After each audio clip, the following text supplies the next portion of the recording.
সকালের হালকা কুয়াশা আর ব্যস্ত করাচি শহর পেছনে ফেলে রওনা দিলাম নতুন এক গন্তব্যের পথে। মাত্র 2 ঘন্টার ফ্লাইট শেষ করে পৌঁছে গেলাম ইসলামাবাদ শহরে। আজকের ভ্লগে থাকবে ফরেনার হিসাবে ইসলামাবাদে হোটেল খুঁজে পাওয়ার বড় সড়ো চ্যালেঞ্জ, এবং আজকে আপনাদের সাথে পরিচয় করাবো আমার অস্ট্রেলিয়ান একজন রাইডার বন্ধুর সাথে, যে সুদূর অস্ট্রেলিয়া থেকে রাইড করে পাকিস্তান পৌঁছেছে। অনেক কিছু শেয়ার করতেছে। সে 1.5 বছরের জন্য সিডনি থেকে বের হয়ে গেছে অ্যান্ড এক্সপ্লোর করবে পুরা পৃথিবী যতদূর সম্ভব। তার সাথে সাথে ইসলামাবাদের শান্ত পরিবেশ, পাহাড় ঘেরা সৌন্দর্য আর দর্শনীয় স্থানগুলো যেন পুরো ভ্রমণটাকে অন্যরকম করে তুলেছে। তাই চোখ রাখুন স্ক্রিনে, কারণ আজকের গল্পটা একটু বেশি স্পেশাল।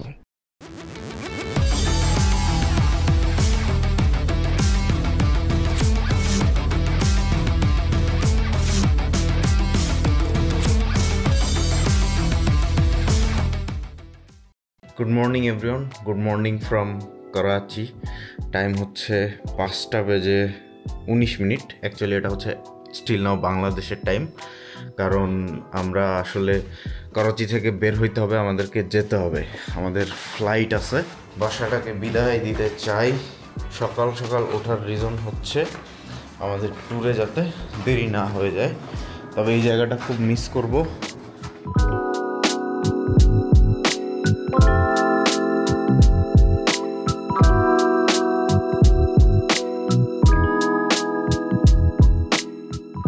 সকালবেলা ঘুম থেকে উঠে আমরা দুইজনই এয়ারপোর্টে চলে আসছি, আর দুইজনের কাছে বোর্ডিং পাস। আমরা দুইজনেই যাচ্ছি, বাট একসাথে না। ভাইয়ের হচ্ছে আজকে লাহোরে প্রোগ্রাম আছে একটা বাইকের, ইলেকট্রিক বাইকের, আর আমি যাচ্ছি হচ্ছে ইসলামাবাদ। করাচির পর্ব আপাতত এই পর্যন্ত শেষ। নেক্সট টাইম আবার আসবো, সমস্যা নাই। তো भाई को दावत रहना है बांग्लादेश में इंशाल्लाह आ जाए any time any day. Bangladesh तो अब बीइंग पाकिस्तानी हमें लगता ही नहीं है कि इट्स अ डिफरेंट कंट्री। या राइट। ऐसा लगता है कि बस वो हमारे नेबर ब्रदर्स हैं, कभी भी आ जाएंगे। তো আমরা এখন এয়ারপোর্টের মধ্যে আছি, আর বিস্তারিত বলা হয়নি বাসা থেকে, কারণ তাড়াহুড়া করে বের হচ্ছিলাম। ফ্লাইট হচ্ছে 7টায়, এখন বাজে হচ্ছে 6টা। সো একদম এক্স্যাক্ট টাইমে আসছি, আর মাত্র 15 মিনিট আছে চেক ইন কমপ্লিট করতে হবে, দেন ফ্লাইটে উঠতে হবে। সব মিলিয়ে আর কি লং প্রসেস। সো চলেন আগে করাচি থেকে বের হই, ইসলামাবাদ পৌঁছাই, তারপরে আরও অনেক ডিটেলস এবং অনেক কিছু শুরু হচ্ছে, এবং আমাদের রাইড শুরু হতে যাচ্ছে খুব শীঘ্রই।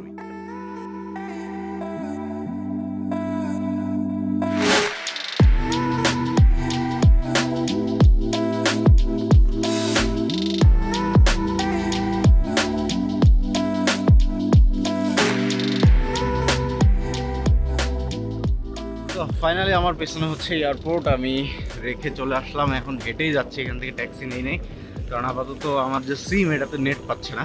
নেটটা আগে না নেওয়া পর্যন্ত আমি ডিসাইড করতে পারতেছি না যে কোন দিকে যাব। আগে নেটটা নিয়ে নেই, তারপরে বাকি ডিটেলসে সব কিছু করবো, প্যারা নাই। তবে আর একটা ব্যাপার হচ্ছে, আমি চাইলে ইসলামাবাদ তো ট্রেনেও আসতে পারতাম, তাহলে ফ্লাইটে কেন আসলাম? যেটা এসি সবচেয়ে ভালো যে ট্রেনটা, এটার ভাড়া হচ্ছে 10 থেকে 12,000 রুপি পাকিস্তানি রুপিতে। ফ্লাইট ভাড়া হচ্ছে 15 থেকে 17,000 রুপি। কেন আসলে 2-3 হাজার টাকার জন্য পুরা 24 ঘন্টা জার্নি করবো ট্রেনে, আর 2-3 হাজার টাকা বেশি দিয়ে কেন 2 ঘন্টায় আসবো না ইসলামাবাদে? এখন ইসলামাবাদ হোটেল নিব। হোটেল নেওয়ার পরে আমরা বাইক রেন্টের জন্য বাইক খুঁজবো।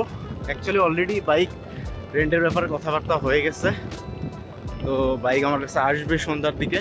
তো ততক্ষণে আমি হোটেলে গিয়ে রেস্ট নিয়ে বাকি জিনিসপত্রগুলা সব কিছু রেডি করতে হবে আমাকে। অবশেষে আমরা বাইরে আসছি। বাইরে আসার পরে ফোন রিচার্জ করার পরে ট্যাক্সি কল করলাম, আর ট্যাক্সি কল করার পরে এখন যাচ্ছে হচ্ছে ফাইজাবাদে মোটামুটি কম টাকার ভিতরে হোটেল পাওয়া যায়, তো এই জন্য ওই দিকেই যাচ্ছি আপাতত। আমরা ইসলামাবাদ এয়ারপোর্ট থেকে বের হওয়ার পরে অলমোস্ট 25 কিলোমিটার সোজা শ্রীনগর হাইওয়ে ধরে এগিয়ে যাচ্ছি, আর আমাদের ডেস্টিনেশন প্রায় 30 থেকে 35 কিলোমিটার। এয়ারপোর্টটা আসলে সিটি থেকে অনেক দূরে করা হয়েছে। এটার রিজনটা হচ্ছে যাতে কোনো জ্যাম না হয়, একসাথে অনেকগুলো ফ্লাইট ল্যান্ড করলেও যাতে কোনো প্যারা না হয়, এই সব কিছু মাথায় রেখেই এত দূরে এয়ারপোর্ট করা হয়েছে। দূরে এয়ারপোর্ট করা ভালো। ওকে, ভাইয়া আমাকে ড্রপ করে দিল ফাইজাবাদ। ভাই থ্যাংক ইউ। ঠিক আছে। তবে এখানে অনেক সমস্যা হয়েছে, যেটা হচ্ছে এখানে যে হোটেলগুলো আছে এই হোটেলগুলা আসলে ফরেনারদেরকে অ্যালাউ করে না। তো অনেক কষ্টে প্রায় 1-1.5 ঘন্টা ধরে খোঁজার পরে আমরা একটা হোটেল পাই যেখানে ফরেনার অ্যালাউ করছে। আমার অবস্থা যদি আজকে দেখাই, পুরা ঘেমে গেছে, একদম অবস্থা খুবই খারাপ। এই যেখানে একটা হোটেল আছে, হোটেল ক্রাউন সিটি, এই এরিয়ার একমাত্র হোটেল বললেও ভুল হবে না যেখানে এই ফরেনার অ্যালাউডে।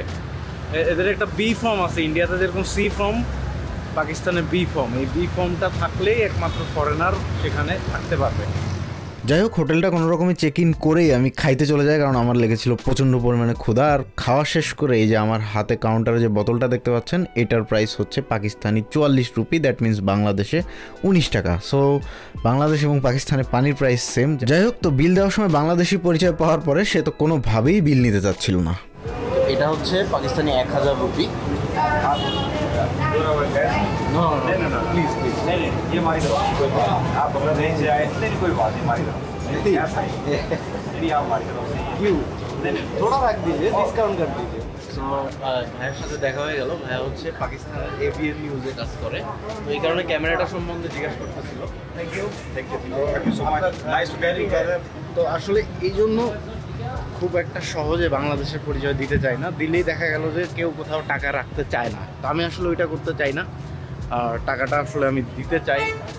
অনেক ম্যাক্সিমাম আসলে যেটা হয়, আমি আসলে কারো সম্বন্ধে খারাপ বলতে চাচ্ছি না, বাট ম্যাক্সিমাম যেটা করতেছে, বাংলাদেশ থেকে ইউটিউবাররা আসতেছে, পাকিস্তানিদের যে এই মন নরম, এটার ফায়দা নিতেছে। বাট আমি চাইলে কিন্তু এখন টোটালি 0 টাকা দিয়ে চলে আসতে পারতাম, সে টাকা নিবেই না কোনোভাবে। আপনারা কিন্তু দেখলেন, ডিসকাউন্ট করে দেন, সমস্যা নাই, বাট কিছু হইলে নিতে হবে।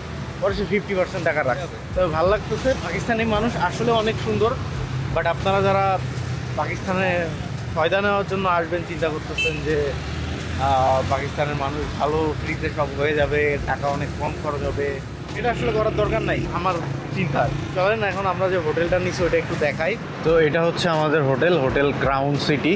তো এইটা দেখে ভাবছিলাম সুন্দর হবে, বাট পাশের বিল্ডিংটা কিন্তু বিধ্বস্ত, এটা বোঝা যায় নাই। তারপরে ভিতরে যখন ঢুকছিলাম তখনও বোঝা যায় না। যেমন ভিতরে ঢুকলে আপনারা দেখবেন মোটামুটি ফ্রেশ, হোটেলে কিন্তু তেমন কোনো সমস্যা নাই, বাট রুমগুলোর অবস্থা খুব একটা ভালো না। আরেকটা ব্যাপার হচ্ছে, আপনারা যদি এখানে আসেন তাহলে এই যে হোটেল খোঁজা নিয়ে প্যারা হবে। তো এটার সমাধান হচ্ছে অনলাইনে হোটেল বুক করতে পারেন, কিন্তু কিছু ভালো ভালো হোটেল বুক করতে হবে, টাকার একটু বেশি লাগবে আর কি। এটা হচ্ছে আমার রুম 109, সেটাও ঠিক মতো দেখা যাচ্ছে না। এখান থেকে বারান্দায় আসা যায়, বারান্দা থেকে সুন্দর এই ভিউটা দেখা যায়। হ্যাঁ, এবং এই যে এটা হচ্ছে বিআরটি লেন। যাই হোক, পয়েন্টে আসেন। পয়েন্ট হচ্ছে আজকের ভিডিওতে আসলে কি দেখাবো। আজকে হয়তো ইসলামাবাদ হালকা একটু এক্সপ্লোর করতে পারি, নাও করতে পারি। আমি মূলত ভাই এই সিটি এরিয়ার জায়গাগুলো খুব একটা এক্সপ্লোর করি না। মূলত বাইকাররা বা মোটর ব্লগাররা রাস্তা এক্সপ্লোর করতে বেশি পছন্দ করে, শুধুমাত্র রাস্তাই আমাদের পছন্দ। স্পেসিফিক কোনো ঘোরার জায়গা কিন্তু আমাদের খুব একটা পছন্দ না। অলরেডি অনেক বাংলাদেশি ইউটিউবার আসছে, বিভিন্ন ঘোরার জায়গা আপনাদেরকে দেখিয়েছে। আমি এসেছি আপনাদেরকে আসলে রাস্তা দেখানোর জন্য। আসলে এবার একটু আপনাদের রুমটা দেখাই। রুমের অবস্থা খুবই এলোমেলো। এই যে এখানে আমি হয়তো ঘুমায় যাব। বেড দিছে 4টা, মানে 5 জন থাকা যাবে এরকম বেড দিছে। বাট একজনই ঘুমাবো। এলোমেলো করে রাখছে অনেক, কারণ এই যে দেখেন লাগেজ যে ছিল, লাগেজ সম্পূর্ণ বের করছি। লাগেজ বের করে আমার রাইডিংয়ের জন্য প্রিপারেশন নিতে হচ্ছে। রাইডিংয়ের জন্য প্রিপারেশন নিতে গিয়ে আমি এই যে দেখেন আমার রাইডিং জুতার সাথে মোজা রেখে দিছি, রাইডিং গার্ড, হ্যান্ড গ্লোভস, ওদিকে হচ্ছে camera Mount, belt, wind breaker, bandana, তারপরে এই যে প্যান্ট, গেঞ্জি, যা যা পরবো সব একদম রেডি করে রাখছি। এটা হচ্ছে পুরো রাইডিং সেট আপ। আর রাইডিং সেট আপের সাথে অবভিয়াসলি এই যে আমার হেলমেট লাগবে, হেলমেটও পুরোপুরি রেডি।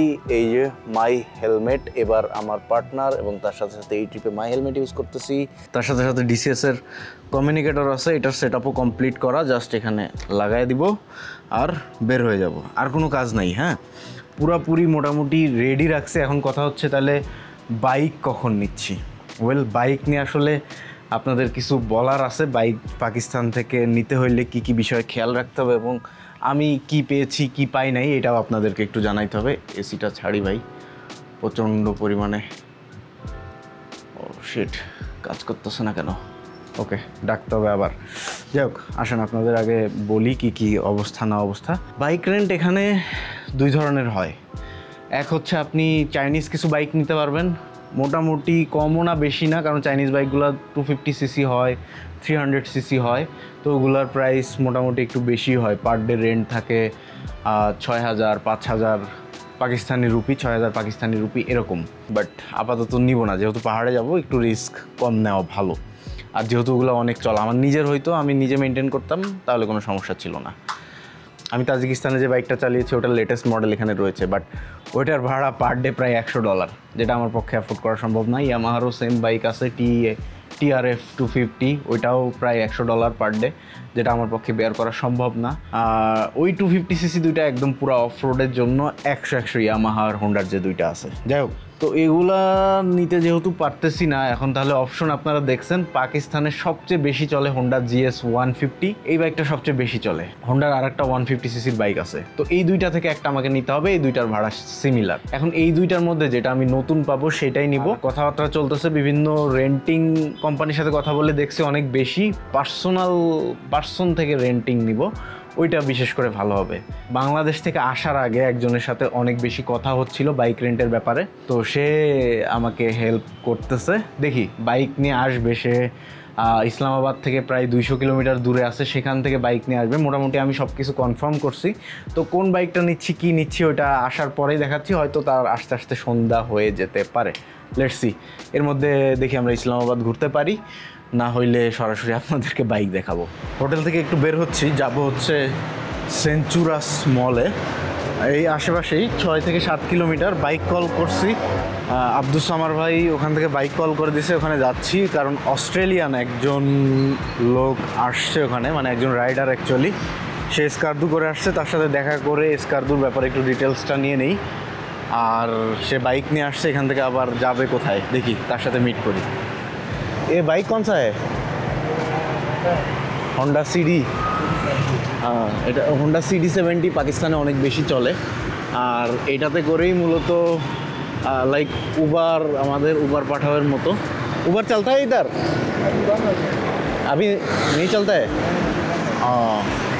ওকে, উবার আপাতত চলতেছে না, এখানকার একটা অ্যাপস আছে ওটার মাধ্যমেই চলতেছে। যাই হোক, আমি তো কল করি নাই, তাই ডিটেলস আপনাদেরকে বলতে পারতেছি না।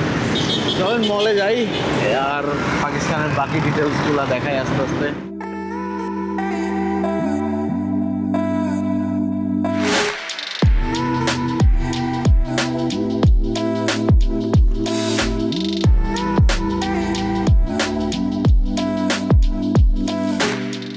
ওকে, আমরা পৌঁছে গেছি ইসলামাবাদের সবচেয়ে বড় শপিং মল বলা যায়। ওয়েস্ট গেটে ওয়েট করতেছে আমার জন্য। 6-7 কিলোমিটার ট্রাভেল করলাম, 147 রুপি আসছে। এলে লিজে আমাকে বলছে গেটে ওয়েট করতেছে, আসলে গেট তো দেখতেছি 4টা, কোন গেটে যে ওয়েট করতেছি সেটা তো আচ্ছা লিখে দিছে মনে হয় western gate. Let's see. Hello. Hi, brother. How are you? Good. How are you? I'm also good. Yes. So you are from Australia, right? I'm from Australia. Yes. Okay. I'm from Bangladesh. Yes. You're the I'm also visiting Pakistan right now. one of the first people from Bangladesh I've ever met. Yes. I'm the first one, Yes. right? Okay. Congratulations. And your name is? My name is Miju. Miju. And Nice to meet you. you're? I'm Doug. Doug. Yes. Okay, Yes. nice. And what are you? You're a rider? Yeah, I'm a rider, but I'm renting bike from here. Ah, okay. Because from Bangladesh there is no way to riding bike in Pakistan. Right. That's the reason. And from here, where are you going? Next is Afghanistan. Afghanistan. Yes. Then Uzbekistan. I rode Uzbekistan, Tajikistan, Kyrgyzstan, and UAE. Yes. Completed. It's good. Yeah, it's very good, Yeah. very nice. I'm very excited. And the road is like heaven. Did you do the Pamir Highway? Yeah. Oh, wow. Yeah. But there is no paved way. Like all are off-road. Perfect. Yeah. Which bike you are riding? I have a Suzuki DR650. Oh. Yeah, you Here know it this is? bike? Yeah. No, it's at the hotel. I caught a taxi here. Oh. Yeah. Where is your hotel? It's about 15 minutes from here. Okay. Yeah. So, why you are here? I just came here.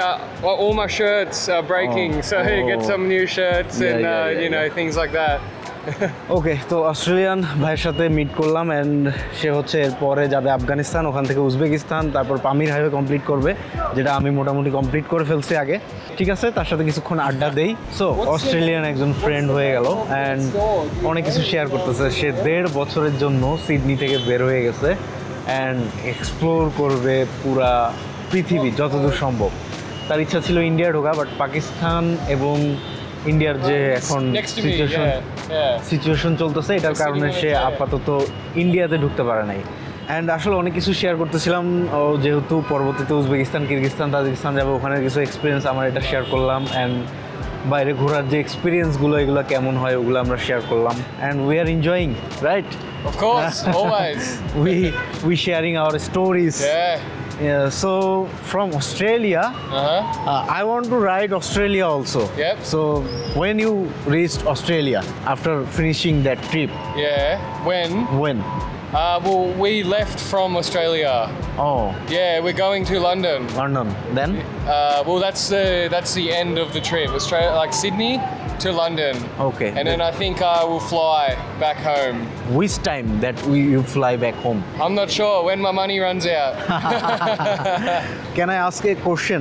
Yeah, of course. What is your budget for this travel? 30,000 Australian dollars. 30,000 Australian dollars. Yeah. I think US dollar mein? In US dollar? Maybe like 20,000 US dollars. 20,000 US dollar. Yeah. Okay. তবে এটা যদি আমরা convert করি বাংলা টাকাতে, তাহলে এটা হবে হচ্ছে প্রায় 22 থেকে 24 লক্ষ টাকা। Any time limitation? Only the weather, because I plan to get to London in about December. Okay. And in December it's winter there, so it's very so you cold. started very cold. from which month you started? I left Sydney on December the 26th. Okay. Yeah. So it's almost 1 year. seven months. It's been 7 months 7 now. months, Yes, yeah. but the whole trip maybe 1 year. 1 year. And then I'll see if I'm ready to go home. Oh, yeah, I'll go home, but if I want to stay, maybe I'll stay in Europe and ride around Europe some more. Thank you. But my English is very, I think I can say, not that much good. No, don't listen. His English is good. So you maybe have to understand slowly. So এই তো আপনার 1 বছরের ট্যুরের জন্য তার budget হচ্ছে 20 থেকে 22 লক্ষ টাকা, এবং সে 3 বছরে এটা জমাইছে। জব করছে যেহেতু, সে বাসায় আব্বু আম্মুর সাথে থাকে, তার রেন্ট পে করতে হয় না, তার কারণে সে এটা জমাইতে পারছে। And it's easy. সো আমি যদি বাইরে সেটেল হই এবং আমি টাকা জমাইতে পারি, তাহলে হয়তো আমি এরকম একটা ওয়ার্ল্ড ট্রিপ করতে পারবো। So that's my motive. Thank you so much brother. Not a problem.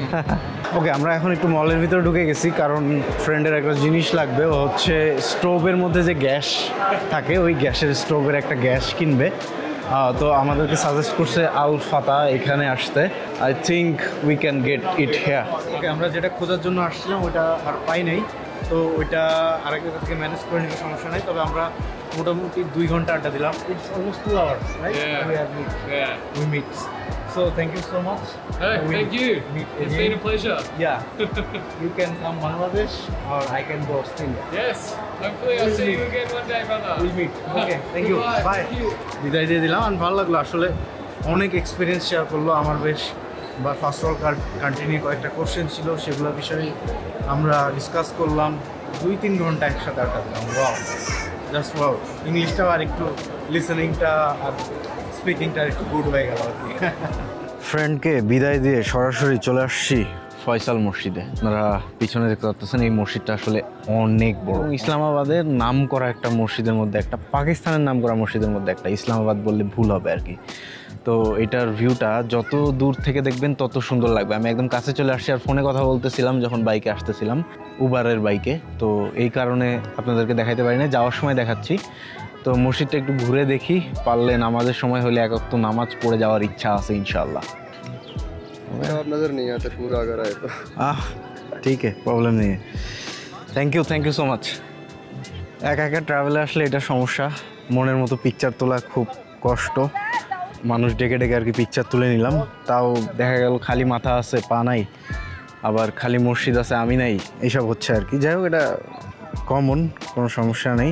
তবে মসজিদের সাথে 1-2টা সেলফি তুলছে, ওইটাই ভালো আসছে এই আর কি। তো এখান থেকে এখন বের হয়ে যাই। আসলে আর বেশিক্ষণ থাকলে খুব গরম, বাইরে গরমে আসলে আর সহ্য করতে পারতেছি না। তবে মসজিদটা অনেক সুন্দর, অনেক সুন্দর, অনেক সুন্দর।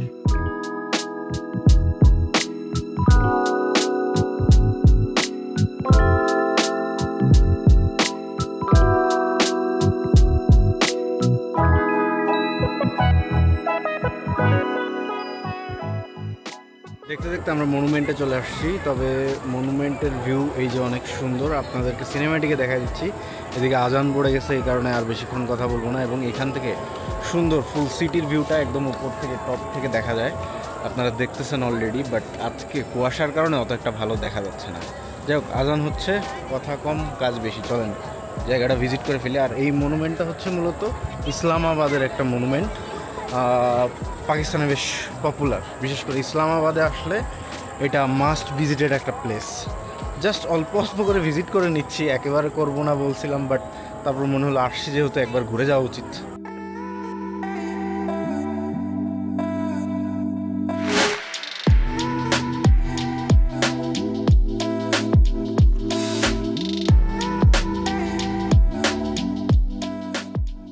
তো এই ছিল আমাদের ইসলামাবাদ ভ্রমণ। অ্যান্ড রাত হয়ে যায়, তাই আর রাতের কোনো ফুটেজ নেওয়া হয় নাই। রাতে আমার বাইক চলে আসে, সো বাইকটা আমরা নেক্সট ভিডিওতে দেখবো। তার সাথে সাথে নেক্সট ভিডিওতেই কিন্তু আমাদের রাইড শুরু হচ্ছে। সো নেক্সট ভিডিওটা কোনোভাবেই মিস দেন না, এটা একটু বোরিং হওয়ার কারণে আমি সরি। দেখা হচ্ছে নেক্সট ভিডিওতে খুব শীঘ্রই।